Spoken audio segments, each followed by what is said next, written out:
कैसी अभागन लद्दधकी है, ये शादी के बाद अपने मायके पुडीरिल ही है।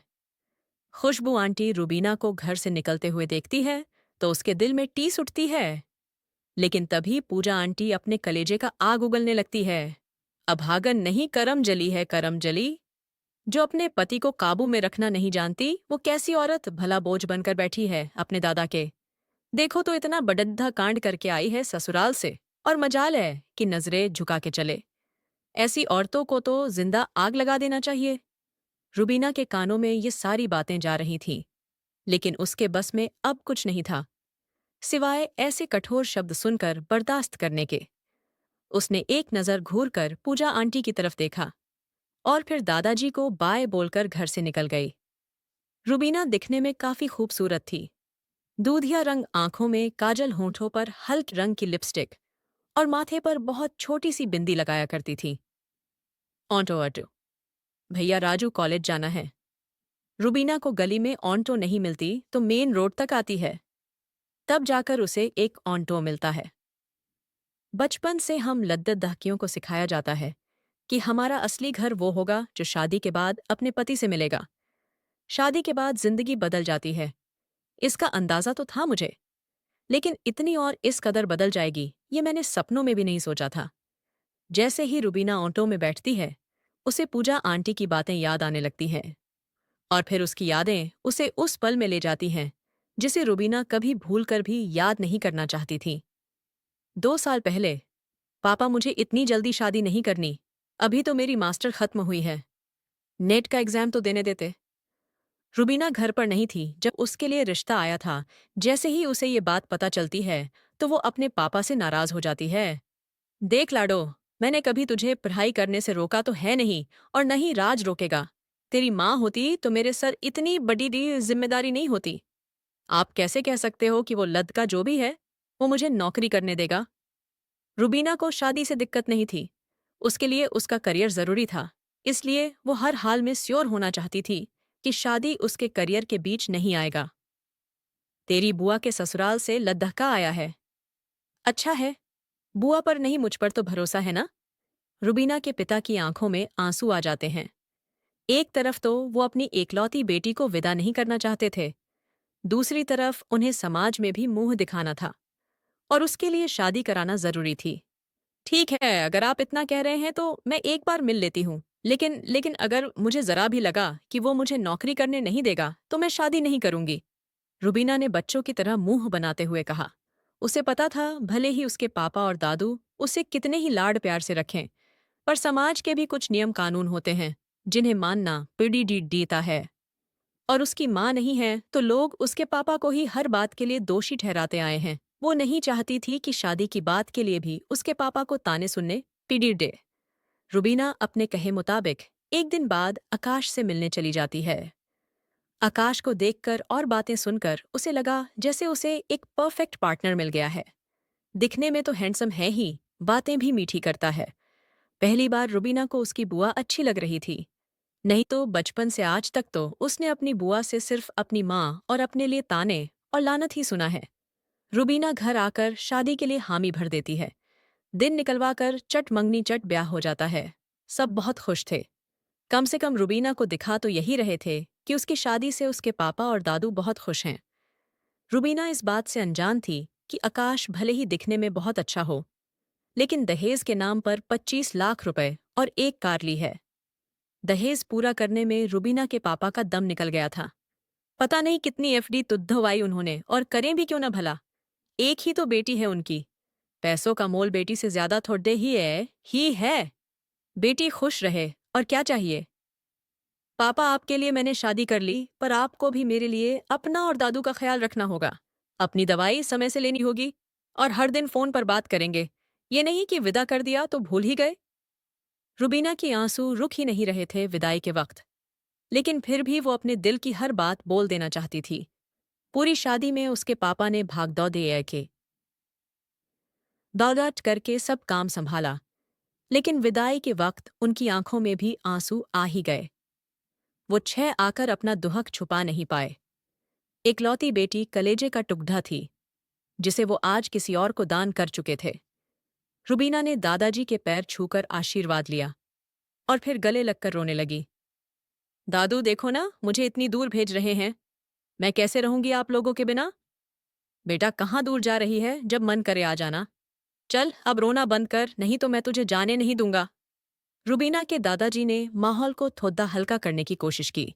आकाश और उसके घर वाले इंतजार कर रहे थे। रुबीना कार में बैठी और अपने नए घर में दाखिल हुई। स्वागत तो बहुत अच्छा हुआ और लोगों का बर्ताव भी सही लगा रुबीना को, पर अनजान दीवारों के बीच उसे अपनापन महसूस नहीं हो रहा था।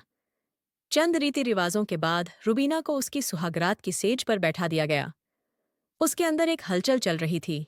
एक तरफ उसे अपने पापा और दादू को छोड़ने का दुहक था, दूसरी तरफ एक नए रिश्ते की शुरुआत की मीठी मीठी खुशी भी थी। उसने कभी ये सब एहसास नहीं जिए थे, सब कुछ पहली बार हो रहा था। कैसा लगता होगा जब पति अपनी बाहों में भरता होगा? जरा सी तकलीफ होने पर आसमान सर पर चढ़ा लेता होगा। बात बेबात पर सरप्राइज और गिफ्ट्स देता होगा। उसने तो सब कुछ फिल्मों में ही देखा है। क्या सच में आकाश भी उसे ऐसे ही प्यार करेगा? अगर थोड़ा कम भी करेगा तो मैं काम चला लूंगी। रुबीना खुद ही मन में खुश होकर मुस्कुराने लगी। रुबीना हल्का घूंघट उठाकर आसपास कमरे में देखने लगती है। वो 1 घंटे से इंतजार में ही बैठी है, पर आकाश आया ही नहीं। जैसे ही वो अपना लहंगा समेत कर बिस्तर से उतरने की कोशिश करती, कोई धड़ाम से दरवाजा खोलता है और अंदर घुस जाता है।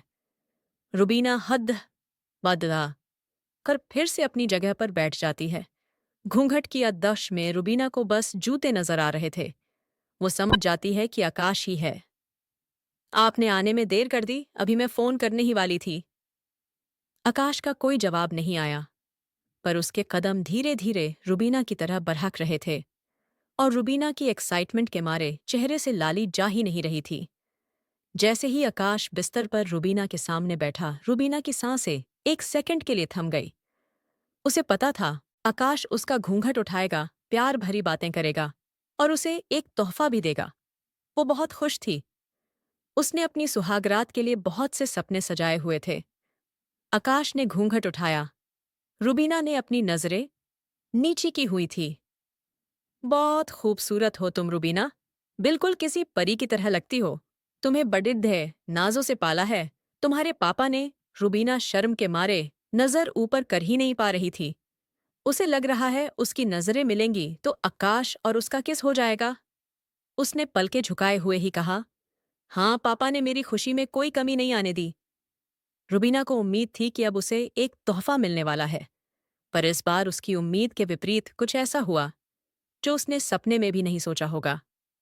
आकाश एक झटके से रुबीना का घूंघट उठाकर फेंक देता है। जब इतनी ही लाडली थी तो रहती उसकी ही गोद में मेरे सर पर चहच कर क्यों नाच रही है? गलतफहमी है तुझे कि तेरा बाप तुझे प्यार करता है। अगर करता होता तो दहेज में कार आने वाली थी। क्यों नहीं आई? तेरे बाप ने धोखा दिया, हमें कार का वादा करके बाइक पगडिढ़ा दिया। आकाश गुस्से में रुबीना के दोनों गालों को हाथ से पगडिढ़े हुए था।